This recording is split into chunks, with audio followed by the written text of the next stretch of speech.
يا مساء الخير. بالمناسبة أنا كنت قاعدة في حالي وماليش دعوة بحد، قاعدة عمالة أكلم في نفسي يا ترى الكهرباء هتدنها تقطع كل شوية رايحة جاية؟ بتجيلنا قد إيه في اليوم؟ طب نعرف مواعيدها ولا ننام؟ بمناسبة صينية المكرونة اللي زي الفل وزي العسل دي، اللي خلينا نعملها في عز النار وعز الحر اللي احنا فيه ده، انا كنت قاعده في حالي زي ما قلت لكم، لقيت ولادي داخلين علي: يا ماما يا ماما. عملت نفسي نايمه وطنشت: خير؟ قومي يا ماما اعملي لنا صينيه مكرونه بشاميل. فين؟ او انا شايفه حاجه؟ ده النور قاطع ومفيش نور والدنيا ضلمه ومش شايفه اي حاجه. يا ماما عشان خاطرنا قومي اعملي لنا صينيه مكرونه بشاميل، احنا عايزين ناكلها سخنه دلوقتي حالا. قعدت اقول يا رب طب اعمل ايه في ولادي؟ اروح منهم فين؟ عملت نفسي مش واخده بالي ونمت. لقيتهم داخلين تاني: يا ماما قومي اعملي لنا صينيه مكرونه بشاميل، صينيه مكرونه بشاميل، صينيه مكرونه بشاميل. الساعه 8 بالليل، حرام عليكم، الجو نار والكهرباء قطع.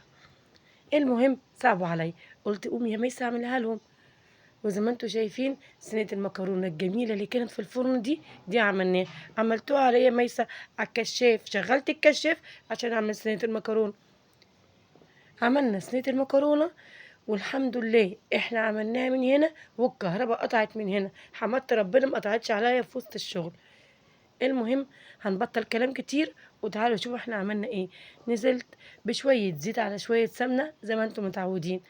طبعا اللحمة دي والتشويحة والتعصيجة وكل اللي احنا بنعمله 100 مرة عملته في الفيديوهات، بس برضو برجع اصوره تاني عشان لو انت لسه اول مرة تخش فيديوهاتي او انت اول مرة تتابعنا، يبقى ترجع تاني من اول وجديد نشوف احنا بنعمل ايه وايه هي البداية. عملت ايه يا ميسة؟ دخلت على الفريزر لقيته سايح الحمد لله، مفيش حاجة فيه متلجة خالص من كتر قطعة النور زي ما انتوا عارفين. ولقيت اللحمة ما شاء الله سايحة زي ما انتوا شايفين كده، ورحت مطلعاها. حتى الصينية الحلوة المحترمة دي فيها شوية الزيت والسمنة، وحطيت فيها اللحمة يا دوبك كده شوحتها. وانا كنت رحت ضاربة البصل بسرعة بسرعة في الفرمة او في الكبة زي ما بنقول. قلت الحقي نفسك يا ميسة قبل ما الكهرباء تفصل. يا لهوي لو الكهرباء فصلت هبدأ نقطع في البصل واقشر فيه، هيبقى يوم ربنا عالم بيه. والمهم نزلت بالبصل بسرعة ونزلت بمعلقة سمنة. طب ليه معلقة السمنة دي يا ميس؟ مش عارفة والله بصراحة كانت بمناسبة ايه، بس ما اعرفش، المهم ان انا حطيتها. حسيت ان السمنة قلت ولا حاجة فقلت اما احطها. وبمناسبة ان السمنة والزيت رخاص زي ما انتوا عارفين، فقلت ايه الحمد لله ربنا يسترها وجوزي ما يشوفش الفيديو ده والفيديو ده يعدي على خير. طبعا كل ما بيسألني على الزيت والسمنة بقول له ده انا بحط بالقطارة، بفضح نفسي بنفسي في الفيديوهات. المهم نزلت بمعلقة القرفة ومعلقة الكزبرة، معلقة الكمون، معلقة السبع بهارات، ومرقة الدجاج. طب انا ما بحبش احط مرقة الدجاج يا ميس، صلوا على النبي وتعالوا اقول لكم نعمل ايه. بلاش من مرقة الدجاج خالص.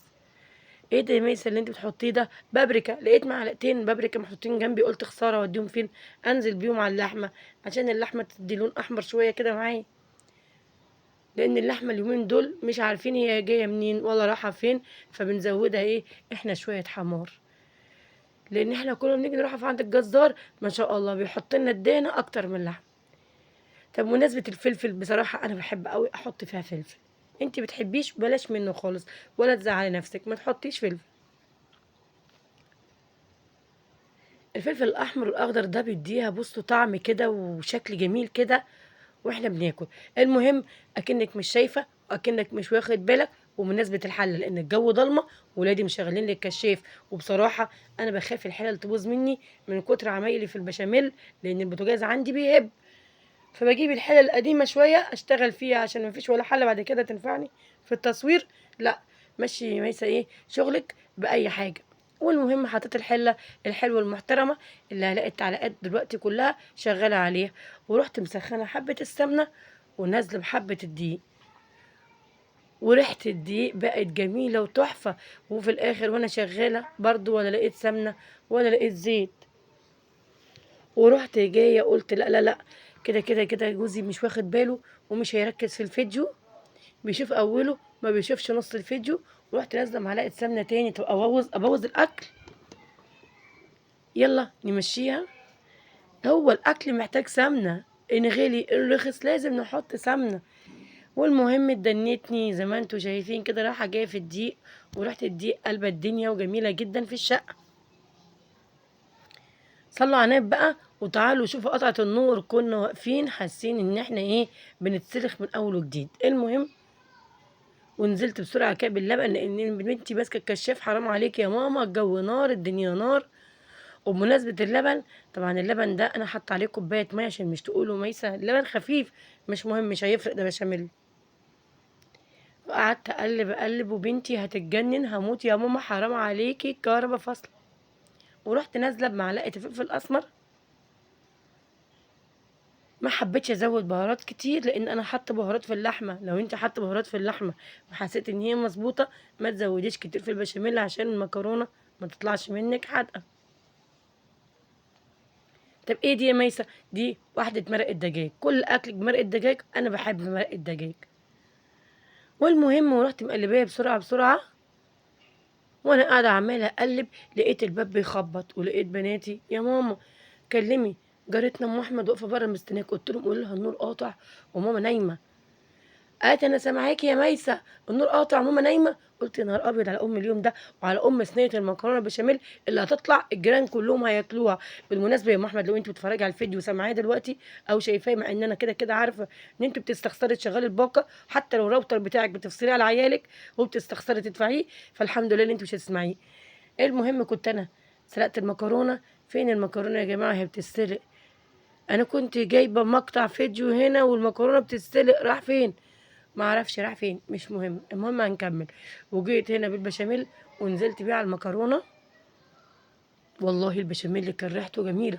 وام احمد قاعده قصادي على المجلس. الله، بتعملوا ايه يا ميسه؟ بتعملوا مكرونه بشاميل؟ قلت لها اه تصدقي، ده انت حماتك بتحبك. وانا من جوايا بقول منك لله، ايه اللي جابك دلوقتي؟ المهم هنكمل. كده كده زي ما قلت لكم، ام احمد مش هتشوف الفيديو ولا تسمعه لانها بخيله وبتخاف تشغل النت، وكل يوم بتشيل فيشه النت وتعينها من عيالها. ونزلت بالبشاميل. او انا رجعت تاني ولا ايه؟ مش عارفه. المهم ان انا حطيت البشاميل اللي هو زي ما انتم شايفين. هو الظاهر ان انا هرجع تاني، ما انا مش ورايا حاجه غير البشاميل. المهم خدت المكرونه البشاميل، كنت دهنت ايه الصينيه حته سمنه، ورشيت عليها شويه دقيق. مش عارفه برضو دي راحت فين، مش مهم. هو الظاهر الكهرباء ايه مأثره علينا كلنا. ونزلت بالمكرونه زي ما انتم شايفين كده. وبنتي يا ماما حرام عليكي ايدي وجعتني. قلت لها لازم نوصل الناس ايه اللي احنا بنعمله بالظبط.